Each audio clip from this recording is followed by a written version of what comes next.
What's up, guys, gals, and non-binary pals? My name is Naomi. Welcome to House of Miscellania. Today, I'm coming at you with a WIP and chat. WIP stands for Work in Progress, and I am going to chat with you for about an hour. And then at the end, I'm going to read a tarot card like I do. It's our thought for the week. If you are interested in getting a tarot card reading, you can become a monthly member and get one for that price. Go check out the memberships if you're interested. Otherwise, you can also get access to early content and all sorts of goodies. I am working on a kit from Mrs. Butter D, or Mrs. Buttered, I guess, depending on who you ask. It is Witch Bedroom. It's so cute. I'm getting very close to done with it. I am working on this part of her hat. You can see the top of her hat, a little skull on the shelf there. Very cute stuff. Getting close to the end of this one. And I am working with a beautiful pen. The blank is from Grateful Pop. The turn is by Butterfly Effect Wares, but look at this beauty. Jeremy over at Grateful Pop always does an amazing job on his blanks. And then I will be using Butterfly Effect Wares Topaz and Citron ... putty. And then in my single placer, I use Ghost from Diamond Painting Daily. And then my tray here, this is the Deep 6 from, let's try that. There we go. Ephemera 3D. And there are links to everything down in the description if you are interested in checking any of these out. So, any hoozles, let me first start off by saying, if you're new here, welcome. Welcome to the channel. My name is Naomi. I talk about all kinds of things, including like my life generally, mental health, stuff to do with the channel, diamond painting, etc. Along with, besides my WIP and chats, I also do unboxings, post reviews, you name it, tutorials, things to do with diamond painting. So if you are interested in this type of content, consider subscribing. And if you are not new here, hey guys, how you been? My live today on Tuesday talked a little bit about the Marathon for Mental Health, which is coming up on March. Oh my God. Yeah, we're going back in time, guys. May 31st. That will be at 12 p.m. Central Standard Time on May 31st. And then we'll go until 12 p.m. June 1st. So that all being said, if you're interested, please come and see me live on the 31st of May, where I will be diamond painting on my live for 24 hours. And with any luck, we'll have some prizes, we'll have some fun, and some good laughs while I get no sleep. I will be collecting for charity, which I will tell you more about at the live. But, throwing stuff. Danger. Do not throw your tweezers. Jesus. All right, anyways. So really not much has gone on since last week. I've told you guys over and over and over again that it's sort of like feast or famine. It's either everything is going on or nothing is going on. But it's been one of those weeks where really nothing is going on. Although after last week, I had some mushrooms that I was trying for the first time. I did end up trying the Dryad saddle is what it was called, and they weren't bad. I think we got older ones, so they were kind of tough, like real chewy. So what I ended up doing was I dried the remainder in the oven, and then I made them very, very, very small pieces so that I could use them in soups or sauces or things like that.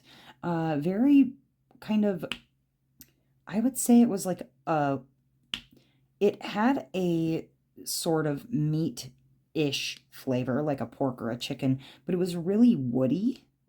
So it wasn't bad. I didn't hate them immediately, which is a definite change because normally I cannot stomach mushrooms, but you know, I no complaints.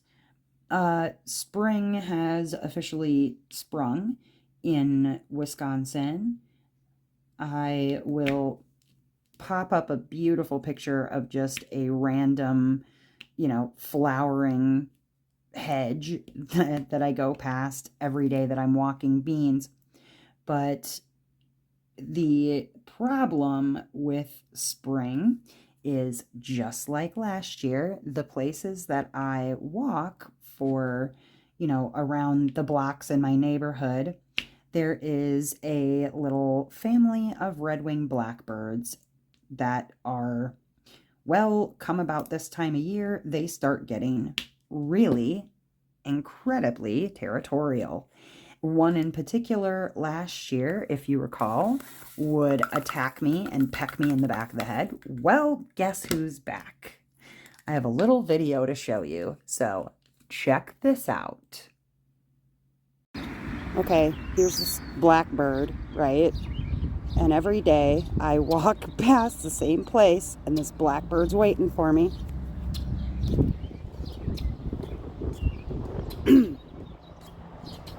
Here it comes.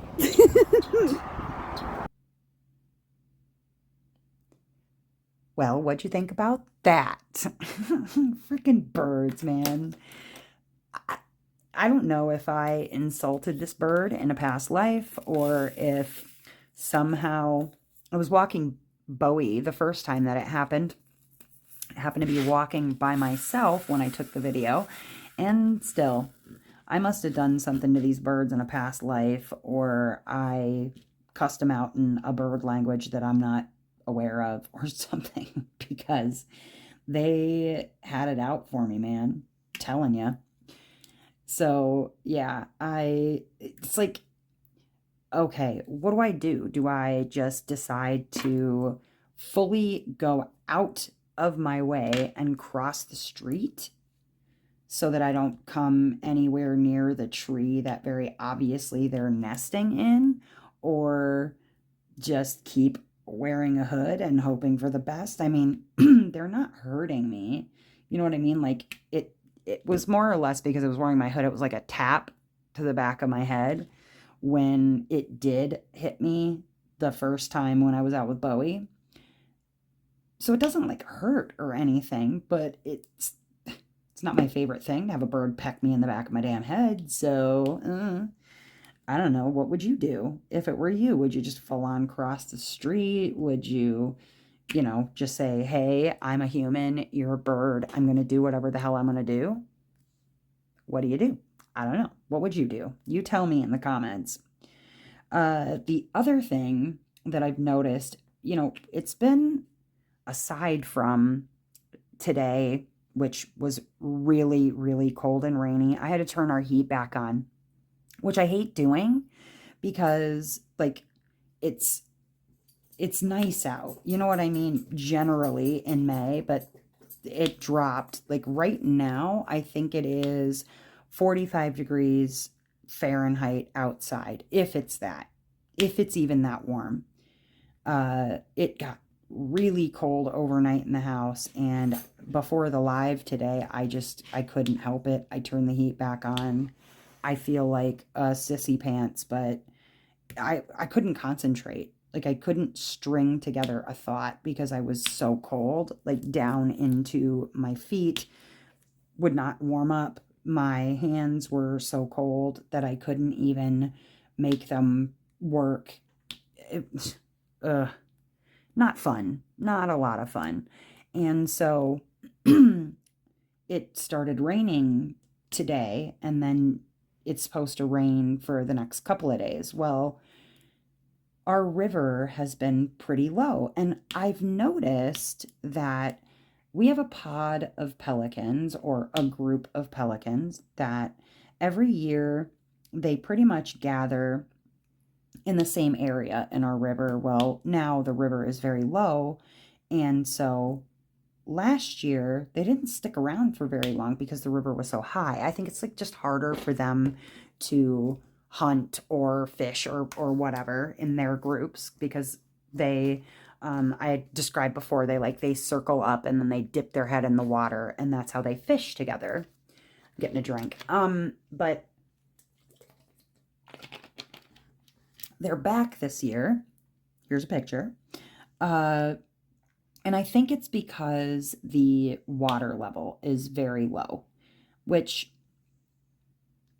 whatever. I mean, I wouldn't say that we're in like drought territory. Obviously, it's raining right now, but I don't think that's going to be enough to like raise the water level so insanely that they're going to end up leaving. But I don't know where the heck these pelicans come from. I don't know where they go to after the season. I'm not even sure if this pod is like tagged so that we know where they're going. It'd be really interesting to find out though, because we track them. My husband and I, we track them every year just to see, are they down by the river? Are they back? You know, we had this one group of, it was almost like farm geese. I don't know how else to describe them. They were white geese. They look like farm geese.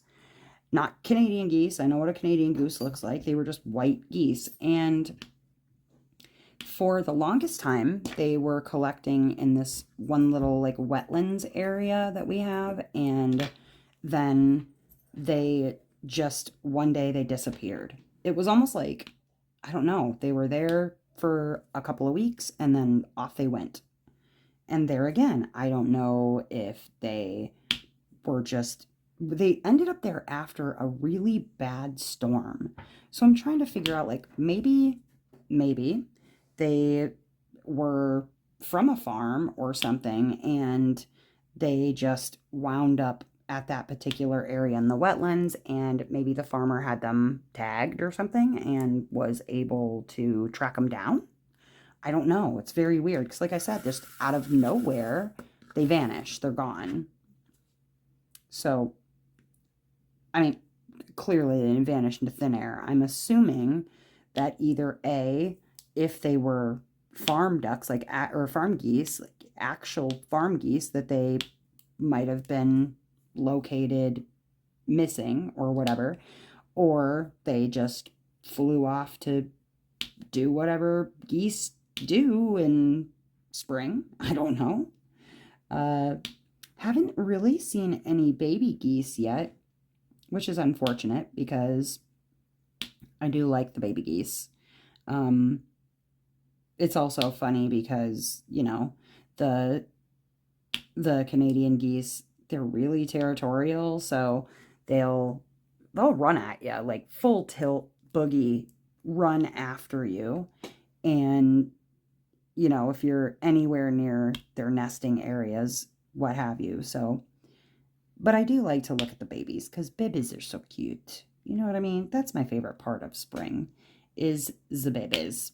Speaking of the babies, I have been considering for a while trying to find a male partner for Sugar. Not because I'm trying to breed her and get money or anything crazy like that, but I would like to have one puppy from her. She is, I mean, she's not old by any stretch of the imagination for a Chihuahua. She's actually pretty young, but I would like to have just one puppy from her. So I have another. She's very, very sweet and just a good dog. I mean, her genetics as far as Chihuahuas go, I mean, it's not like stellar. She has a really bad overbite and therefore has like no teeth, but she is really well behaved for a Chihuahua. Like, I've never known another Chihuahua to really only bark when there's something to bark at. She's just very cuddly. She's very sweet. She's a very good dog, and would love to see if I can find. Now, here's the other thing. I worked at the Humane Society for years, okay, as an animal control officer, and I know what you're thinking, like, don't breed, just, find a dog in a shelter. The problem is that I also, because I've worked at the shelter here and as an animal control officer, I know what breeds that we get there, and they're not small breeds. It's pit bulls and huskies. That's what we have in our shelters. And I'm not interested in either of those breeds. I would much rather have a small dog, and while, I, I wouldn't try to be any kind of irresponsible person, you know what I mean? Like, I'm not looking to breed her uncontrollably or anything like that. And if I ended up with 2 puppies from her instead of just one, usually in their first litter they have a singular puppy, but if there were 2 and I was lucky enough, I do have a friend who would definitely take one. I don't know why she wouldn't, but it's been a thought in my mind, right? And we have a neighbor who lives like across the street and on the next corner up. I've seen him out with some chihuahuas, and I believe one is a male. He's also black and white like Sugar. And I am trying to figure out, because the owner, I believe, is Vietnamese and non-English speaking, like how to have a conversation with him about breeding our dogs. And someone suggested making, like, finger motions. I don't think that would go well. I would definitely also have to make sure that the dog was there when that was going on, because I can imagine that'd be an awkward conversation, or a hand gesture conversation, especially considering in some places certain hand gestures are incredibly rude, and so I'm really not trying to offend anybody by making hand gestures at them. So hoping that maybe I can find a child of theirs that might be English speaking that can help out, because yeah, I think that would be otherwise a very weird conversation to try and have with a non-English speaking person. Or maybe I can try and figure out exactly where they're from and maybe use like Google Translate. I don't know. Figure something out. We live in the age of technology, so I should be able to find something that'll help me, but I don't know, because I don't know anybody. I don't know anybody else with dogs that are looking to breed, for one. And 2, like, I don't really get out much, talk to anybody, so I just know the people when I'm walking around my neighborhood, and really the only other dogs that I see around my neighborhood are pit bulls. So yeah, not really super interested. There is one person, they have this little, I don't know, it's a Maltese or something. It's a little white mop looking scraggly dog. Nah. No. I'm not interested in a white scraggly looking Chihuahua. No thanks. But if it never happens, that's okay too. I'm not in any kind of hurry. But I was thinking about it, just thinking on it. Because I know that Bowie can't live forever, and Beans isn't going to live forever. So just kind of thinking about the future with regard to that. And she is a really good dog. She's the middle child. Yeah, she's the middle child. So want to make sure she feels special. She's the middle child, smallest sibling, even though, they're not related to each other. But for those who are not even familiar with what I'm talking about, I have a Chihuahua named Sugar. She's black and white. She looks like she's maybe mixed with Papillon or something. And then Beans is a Great Pyrenees, and Bowie is a Border Collie. She's Border Collie mix, but she looks like all Border Collie. You wouldn't know she was anything but a Border Collie if you met her. Um, but yeah, I don't know. Maybe spring just gets me thinking about little babies, something like that. Um, so I've been trying something new. I've been doing like unboxing videos, but I haven't posted them because I'm trying to save everything up and do like the unboxing and post reviews together. So I think you're gonna end up seeing like several in a row. I need to get to editing them, but I think that you're gonna see a bunch in a row like that, and you'll have to let me know if that is a way that you like seeing them, because otherwise I can do them separately. But I figure if people want to just see the unboxing, just see the unboxing. If they want to see the unbox or the post review, they can fast forward to the post review or watch both, you know? I don't know. Just thinking ahead. And I'm trying to think of what else. I don't really have a whole lot. Like I said, I've been catching up on some shows that I hadn't been watching for a while or whatever on like YouTube, Hulu, Netflix, etc. And I jumped back into watching Good Mythical Morning because it had been a really long time since I'd watched like a full episode. It's so nice to see that honestly not much has changed. Like the games are kind of the same, you know, just goofy, silly stuff. And it's kind of comforting too, because Good Mythical Morning, Rhett and Link are the hosts of Good Mythical Morning, and honestly, as far as YouTube is concerned, they are like OG YouTube, right? Like they embody being old school YouTube. They were some of the very first content creators that YouTube had, or at least first, like, super popular, viral, even, you know, getting a lot of followers, that sort of deal.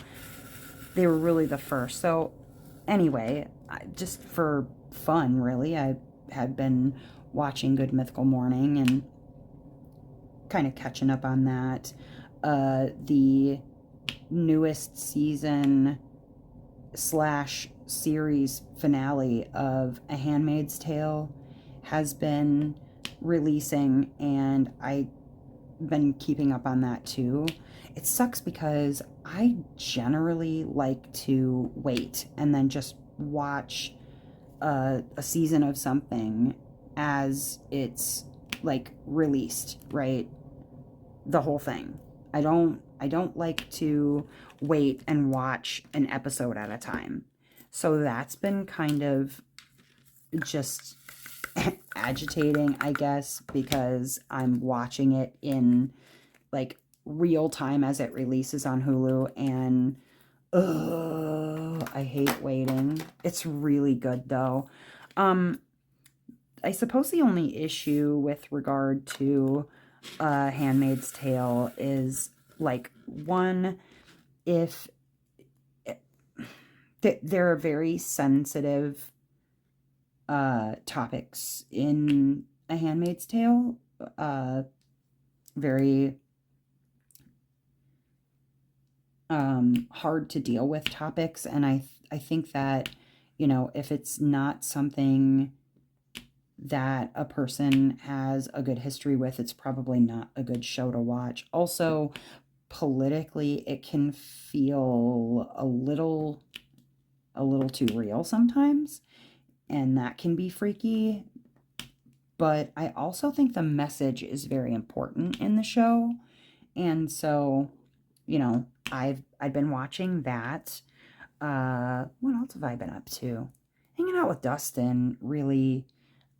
We've been together for 20 years. Dustin is my hetero life mate. I've also referred to him as Sir Succulent because he loves succulents and cactuses.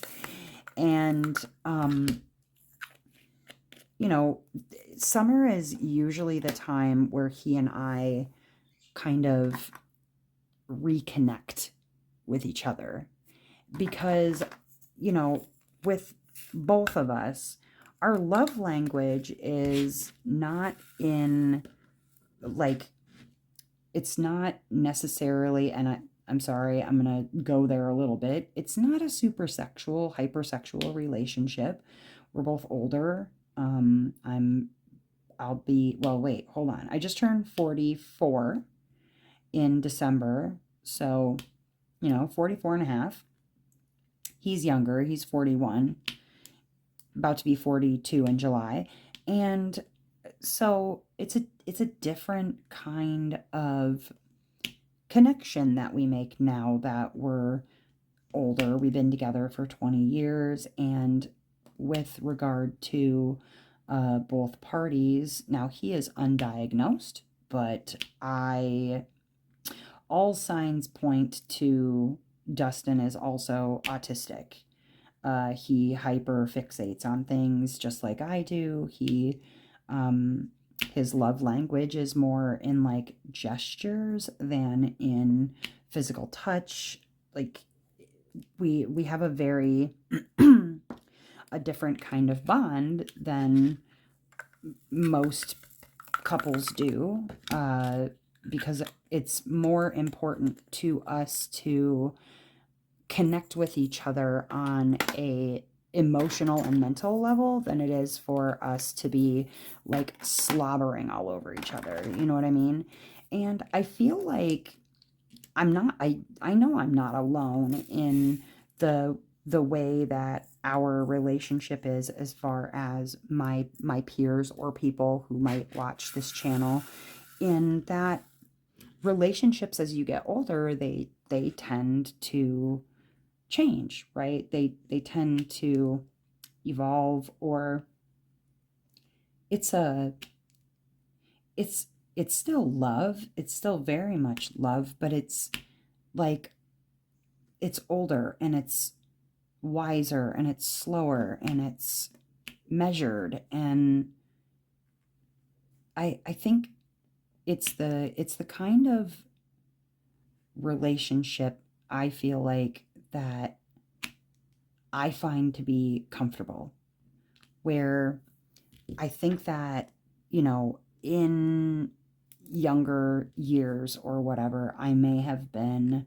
worried that we weren't connecting enough, or there wasn't enough of something or whatever. Like there's almost this, I don't know, like this desperation in your younger years to constantly be touching or constantly be near each other or talking or just existing in the same place. And our relationship is a lot slower than that now, right? It's still very much love, but we, especially in the summer, we find this need to really like connect with each other, connect with like the earth, I guess, touch grass or whatever the hell you want to call it. And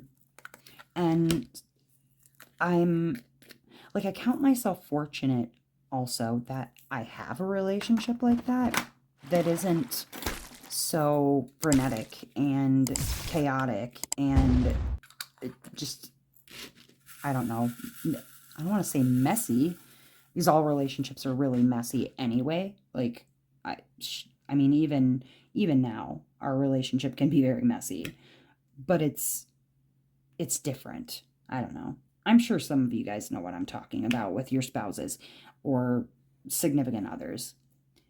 It's different. A little calmer, slower, and I think almost more attentive even. It's comfortable though. It's very comfortable. And I mean, I like to think he feels the same way. I don't think he feels differently.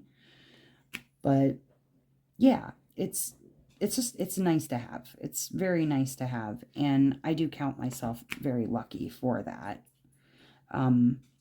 So yeah, it's like a lot of what will end up resulting just generally is I get busier because we're off hiking somewhere. Like we were talking yesterday about, oh, what about if we decided to hike the entirety of the Ice Age Trail in Wisconsin? And we were talking about, like, where would we camp? What would we do? Would we hike the whole thing? Um, would we drive and get dropped off and then picked up at the next location, or blah, blah, blah, whatever? And you guys, I was looking at the map, like the whole map for the Ice Age Trail in Wisconsin, and holy bazookas, man. It's huge. Like the Ice Age Trail encompasses the entirety of the state, and then like I just popped drills out. If you're at all familiar with the state of Wisconsin, like, okay, this is the state of Wisconsin, right? And we even have the thumb out here. And like where my wrist is the cutoff, okay? So the Ice Age Trail, it actually starts down here where we are. And there's like a path that goes up this way, okay? And then there's another path that goes this way. And then I think it goes all the way up to the top. It's huge, okay? So, just thinking about like, oh, we're going to go hike the entirety of the Ice Age Trail. No, but maybe we can find some places along the way that we want to hike along, because some of it is paved, some of it is like dirt bike path, hiking path, whatever. In the winter, you can cross country ski on some of it or whatever. But I'm like, why don't we just stick to like going to state parks and county parks like we've been doing? I think that's probably a better idea. Maybe reading about me in the paper lost in a forest somewhere. Nah, how about not that? Let's just not do that.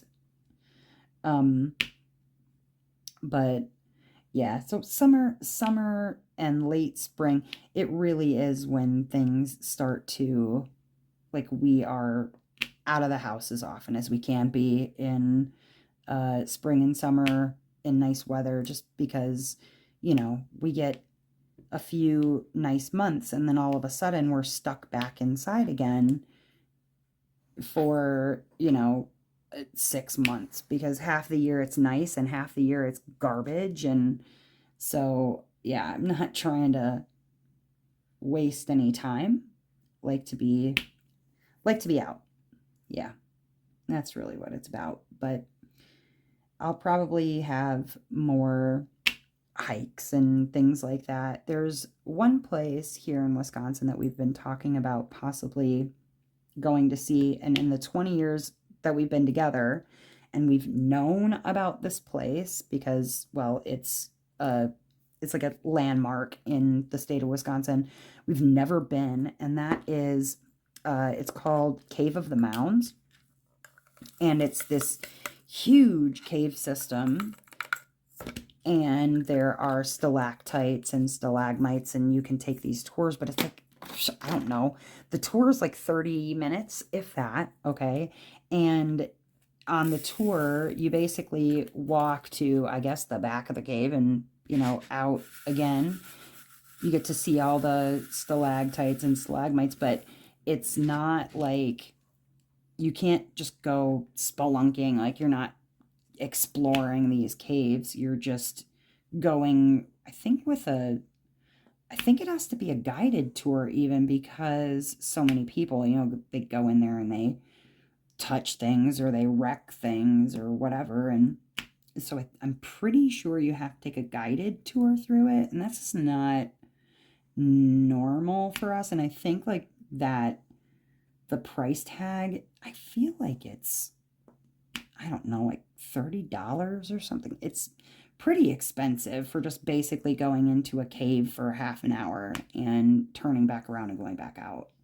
So I'm pretty sure that that's what's kept us from actually going to visit it. But I do want to see it. I mean, I've never seen it. I don't think he's ever seen it.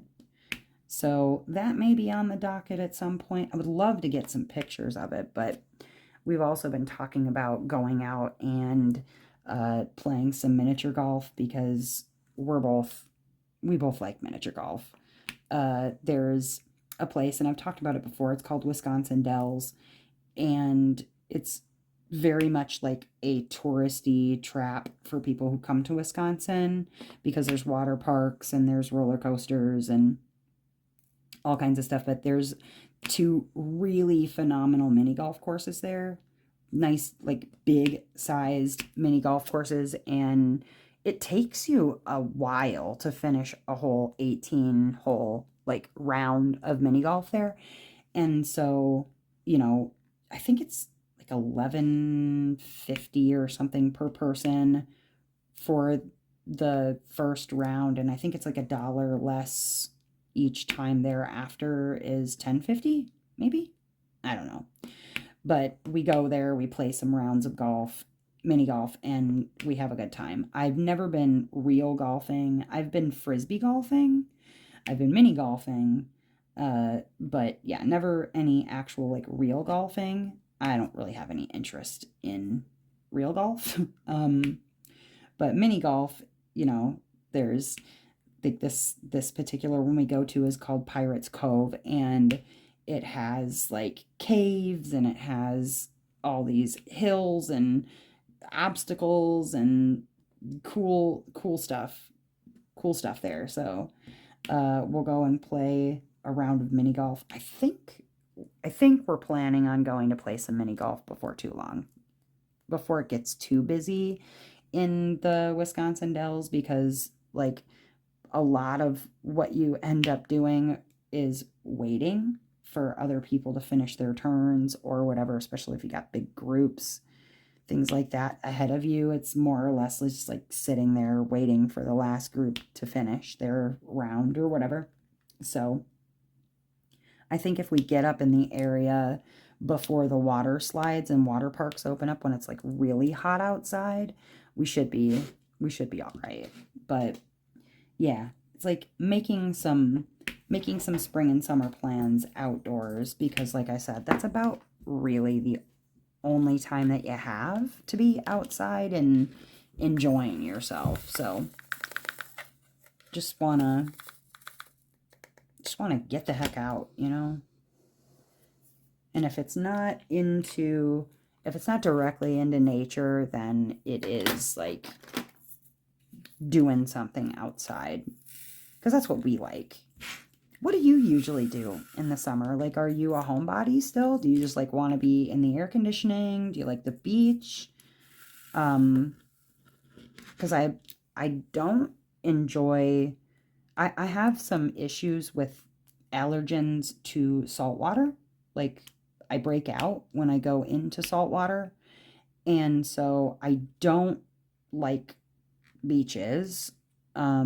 Plus I'm not really rocking like what I would consider to be a beach body. So yeah, I don't do that, but like hiking, bouldering, I wouldn't say rock climbing, like traditional rock climbing, but climbing around on things, you know, love that. Absolutely love that. This year in July will mark 6 years of sobriety for me. I have talked about it in previous Whip and Chat, so I'm not gonna like beat a dead horse or anything, but I'm trying to see if I have some more of that color. It seems like, yes, I do. But I'm not trying to beat a dead horse and constantly talk about my issues with regard to sobriety, but I celebrate my sober birthday on the 6th of July every year.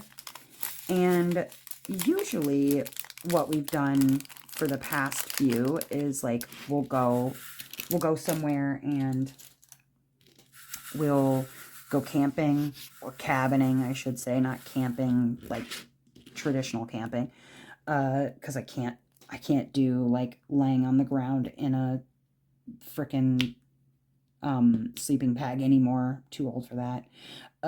But yeah, we do go, we'll rent a cabin or get a hotel. We've spent the last couple of years going to Door County. I think monetarily this year it'll be a little bit of an issue, so I don't think we're going to do any like big special trips, but I did tell him that I would like to maybe go to the Cave of the Mounds or do something. I mean, day trip is fine for me. And honestly, once you've paid for your state park pass for the year, you can go to any state park and there's no additional fees after that. So you pay your, $25 or whatever, and you can go to any state park and go hiking and whatever, and it's free. It doesn't cost you anything. So that's what we tend to do, is to find state parks and county parks and whatever and go hiking. So I think that will be the plan again for my sober birthday this year.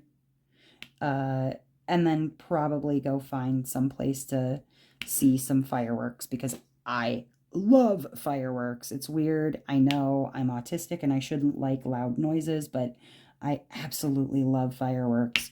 It's always been like my favorite freaking thing. I am embarrassing to be around when I watch fireworks, to be honest with you. My kids think so. And so, find some good fireworks somewhere to watch, and then maybe find a good, I don't know, county park or state park and do some hiking. Sounds like, I don't know, perfect to me. That always sounds like perfect. I'm an outdoorsy type person, though. Speaking of outdoorsy, man, the ticks are awful this year already. Anybody else noticing that wherever you're at? Like, the ticks are bad. I don't like ticks. I don't care for them. They give me both the skeevies and the jeebies and the ugh. Don't like them. Do not like them. But they've been really bad this year. I keep finding them all over beans, all over me. They don't like to bite me, which is good. They don't, I guess, care for the taste of me, but I, ugh. Grody stuff. Oop. Helps if you open the cap. Gross, man. Just really gross. But anyway, what else? I'm trying to think, did I make any notes on anything? I don't think so. Nothing special. Sorry, I'm looking for my next color. I'd also love to know, we're getting into about the middle of the year, right? Midway point. What are some of your favorite finishes that you've gotten this year? What are you like most proud of that you've finished? I have finished several, right? Many kits that I have finished. And I'm trying to think, I think my favorite finish so far this year, that's hard. I've got some really good ones. I've got some good favorites for the year, but I think I am most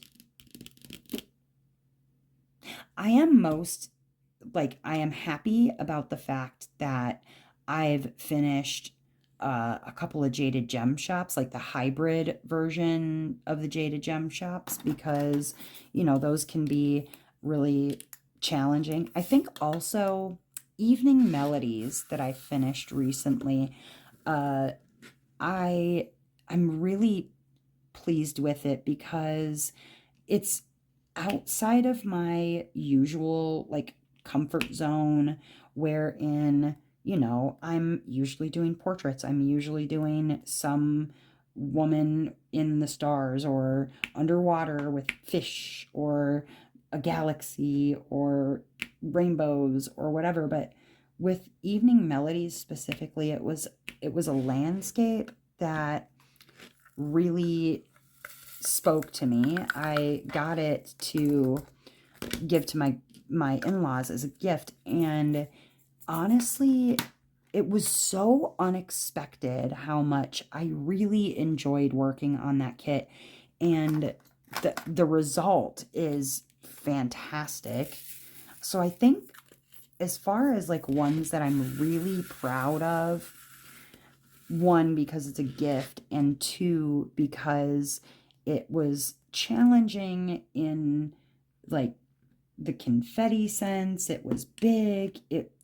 It's beautiful, and I'm really proud of that one. So tell me, as we're approaching the middle of the, the middle of the year already, sheesh, what's something that you're really proud of for your finishes, or what projects are you planning that you're super excited about? Because I want to hear about them. I want to know what you have happening. I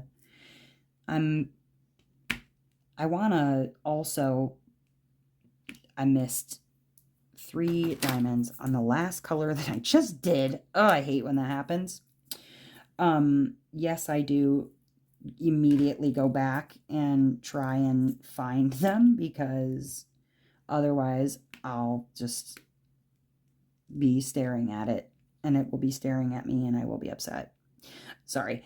I did want to take a minute though and say, especially as we approach the middle of the year, I am incredibly grateful.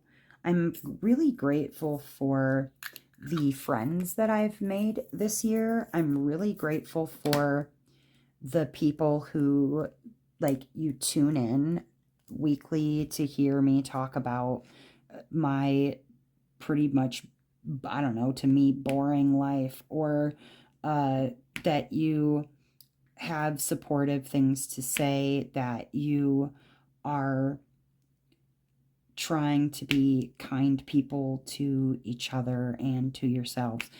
I never expected to make the friends that I've made this year, and it's been so good for my mental health to expand my circle further and further all the time. And I appreciate every one of you, honestly, that makes a point. I mean, even if you don't make a point to comment or just, watch the videos. And, I really honestly, there could be 3 of you listening, and I would be so proud of myself for even having 3 people that want to check out the channel. So thank you to every person who hits the like button, who subscribes to the channel, who becomes a member. I'm so grateful for you and your support and your love, your encouragement. It means, honestly, the world to me, especially for those people who are around to kind of talk me off of the frickin' ledge when I'm feeling vulnerable, or when I'm feeling just anxious or lonely. I honestly could not function sometimes without you guys. So I wanted to say thank you. And actually, before I go to my tarot card reading, you know what? I'll do the tarot card reading, and then I will talk a little bit again about something that happened last week that I want to celebrate, because I do think that it bears me bringing up. And as I'm moving into summer and my recovery journey continues, it's important. So let me read this tarot card for you really quickly, and then I'll talk about that. Okay, so the card that we have is Epona's Wild Daughter. Have we gotten this one before? I don't think so. I like her a lot. Epona's Wild Daughter. Those are some crazy looking feet, though. The heck's going on with them feet? It's like your backwards knees. Epona's Wild Daughter. Let's find out what that is. Did anybody go on any fun adventures from last week? Since the last one was about traveling? Epona's wild daughter, Dorcha, is the Sphinx, whose riddles must be answered, lest we otherwise be destroyed by our own internal conflicts. Oh, the keywords: inner shadows, nightmare, depression, madness, and growth are the keywords. Dorcha reminds us that we cannot go forward until we have faced something buried within us that is holding us back. Her presence in a reading tells us that finding and working through this is a task of some urgency. We can expect help in this from other people, from the fairies, and from our dreams, but we must be open to these difficult questions and answers and be ready to face things about ourselves that are not as we would wish them to be. She urges us to heal the unresolved issues about who we really are and what we truly want to be. This is part of the required course in Self-Transformation 101 that we are all enrolled in here on planet Earth. The answers to her riddles often come in a sudden burst of enlightenment, like the solution to a Zen koan. We may watch a leaf fall or catch a glimpse of the tiny sliver of the new moon in the sky and suddenly be hit by the answer. Before that happens, we usually work long and hard upon the question, searching and digging for an answer. The realization, when we really have it, will be transformative. We will no longer be the people that we once were. You don't like this interpretation? Well, I have been telling you all along that we, you and I and everyone else, will all receive varying messages from the fairies and the cards. Yours may well differ from mine. Ask Dorcha what message she has for you, and don't be surprised if her answer is another question or riddle. She and I both wish you well in solving it with all our hearts. Interesting. So it kind of ties in with what I wanted to talk about, and that it's that realization, that discovery of self. Because there have been a few instances now where diamond painting as a hobby is so beneficial to mental health as a task, right? The picking up of little itty bitty bits of resin, sticking them to a gluey surface, it's relaxing, it can mind melt, you know what I mean? Like, it doesn't take too much concentration, you're not working too hard at anything. It's great. There is an aspect, though, of diamond painting that is very toxic, and that is the FOMO. Now, if you would have asked me a year ago even about FOMO and who's responsible and how, evil it is for companies to push FOMO and yada, yada, yada, yada, yada, blame, blame, blame, blame, blame, blame, blame, I would have told you 100% that it was the diamond painting company's fault for pushing things and making it seem like there's an urgency to buy and what have you, right? And I actually, I had a bit of an epiphany,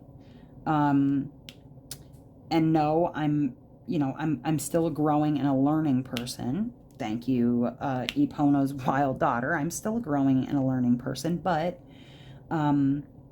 I was able to kind of really talk myself out of a bad situation with regard to a diamond painting that was dropping that I really badly wanted. And I got to talking to myself, and I'm like, Naomi, listen, if you buy it right now, like if you hustle and you try and you work really hard to get the money together to get this canvas, are you going to kit it up immediately?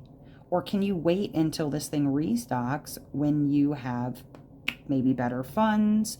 Or maybe you don't. And maybe you just simply cannot afford to buy this diamond painting right now or at all. I have a stash.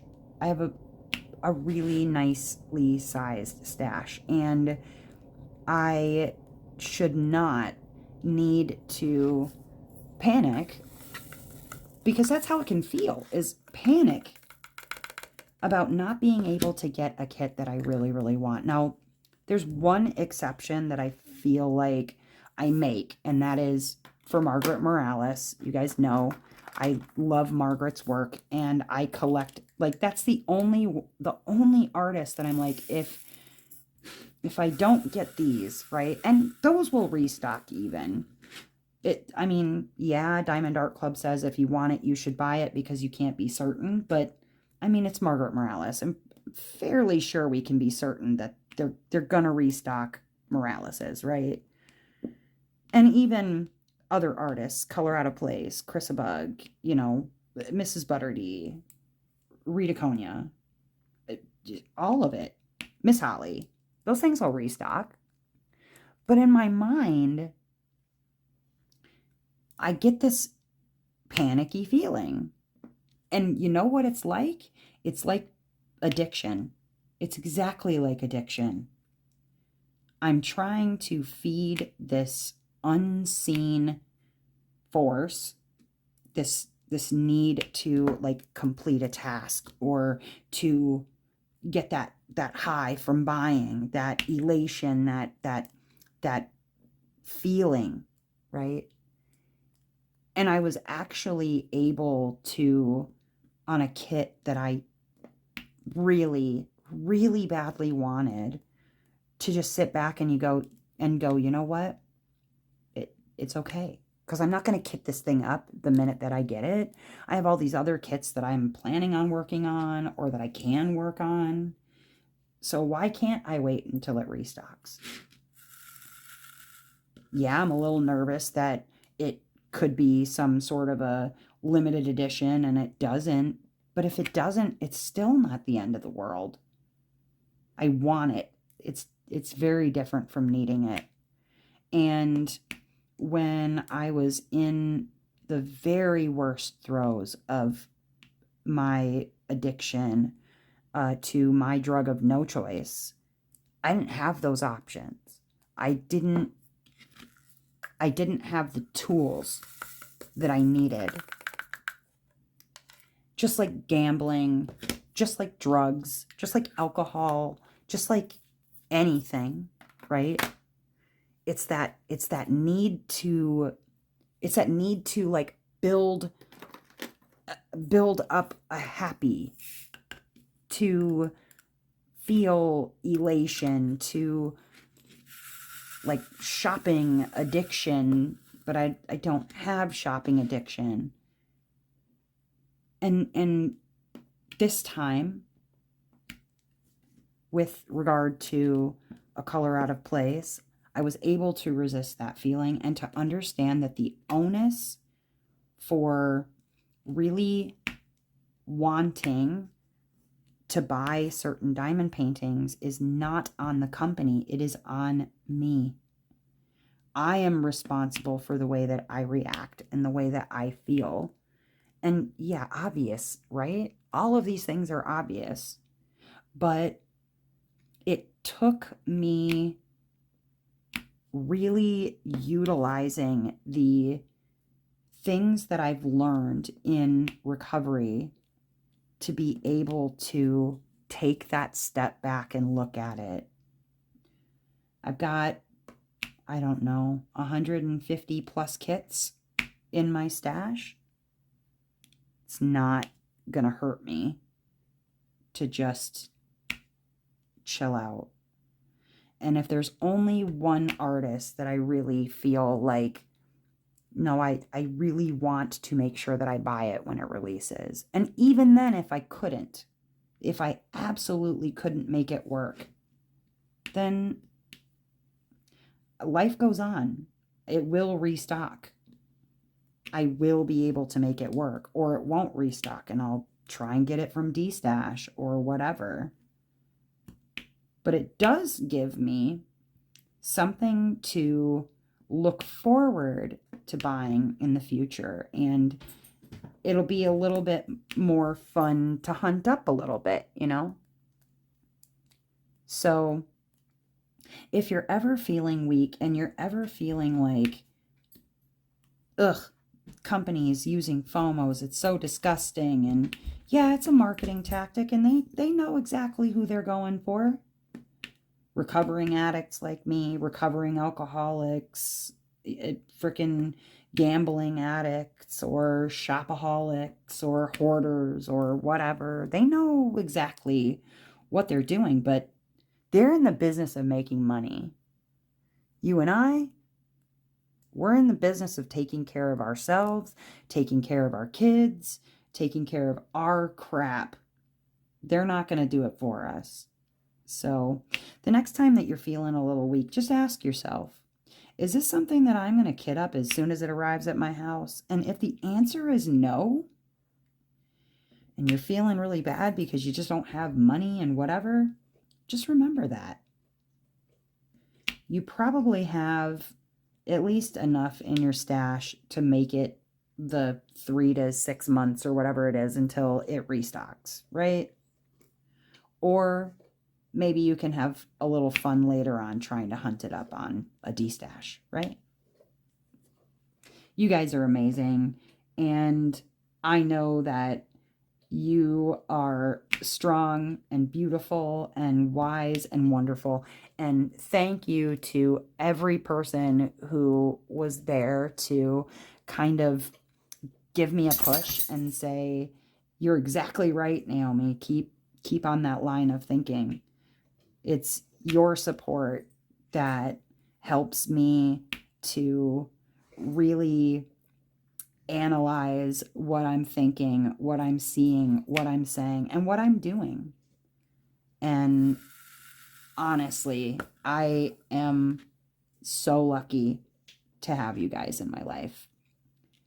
You guys are the bee's knees. But for now, I'm going to get out of here, get this thing edited so that I can get it put up for you. And so you can watch it on time, since technically it's already Wednesday for me too. You'll be watching this on Wednesday, or maybe not. Maybe you'll watch it after. But thank you again. Seriously, thank you. And hey, while you're at it, consider hitting that like button. Subscribe if you enjoy diamond painting content and want to hang out with a goofy, hopefully very sincere and strange person like me. Thanks for everything. And as ever, I hope that wherever you, ooh, wow, I just bumped my phone. Wherever you are in this great, big, beautiful world, that you are having a glorious morning, evening, or afternoon, whatever time it is, wherever you are. And a little friendly bit of advice. Don't try to high-five a cactus. It is not a team player. All right, see you later. Bye.